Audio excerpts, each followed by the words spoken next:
আসসালামু আলাইকুম, কেমন আছে সবাই? দুবাইয়ের ভিজিট ভিসা লাস্ট কয়েকদিনের 7 থেকে 10 দিনের ভিতরে সবচেয়ে বেশি রিজেকশন এবং কি ভিসা ক্যান্সেলেশন এই ধরনের জটিলতাগুলো সবচেয়ে বেশি হয়েছে।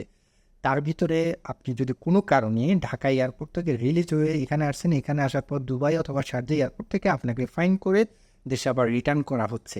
তো সেই ক্ষেত্রে হচ্ছে যে আসলে মূল কাহিনীগুলো কী ছিল সেটা আমাদের জানাটা খুবই দরকার। কারণ হচ্ছে যে আমরা এখনও কিন্তু অনেকের কাছে ভিজিট ভিসা আগে করা আছে কিন্তু এখন ফ্লাই করতে যাচ্ছেন, তাহলে আপনাকে কী কী ধরনের প্রিপারেশন নিতে হবে?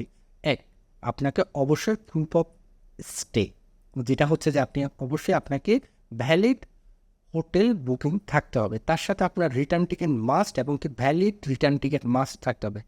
সেকেন্ড, তার সাথে হচ্ছে যে আপনার পকেটে মিনিমাম 3000 দিরহাম 3000 দিরহাম আপনার থাকতে হবে, অথবা ক্রেডিট কার্ড। তার সাথে আপনার প্রয়োজনীয় থাকার জন্য এখানে যে কয়দিনের ট্যুর প্ল্যান করছেন ওই ট্যুর প্ল্যানের একটা অংশ আপনাকে জানতে হবে এবং কি সেটা ব্রিফ করতে হবে, দেন আপনাকে তারা এখান থেকে ছাড়বে।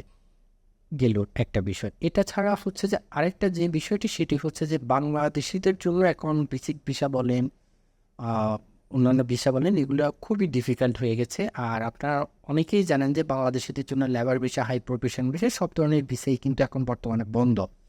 আর রিসেন্ট যে বিষয়টা হচ্ছে যে আপনার পার্টনার ভিসা কিন্তু বাংলাদেশিদের জন্য বর্তমানে এক বুঝলে আপনি বন্ধই বলতে পারেন।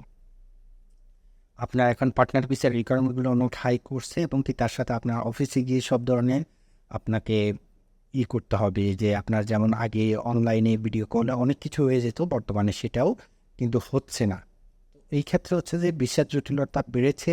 আপনারা যদি কারোর সাথে ভিসা নিয়ে কথা বলেন, ভিসা করার কথা বলেন, তাহলে অবশ্যই সব কিছু জেনে শুনে বুঝে করবেন।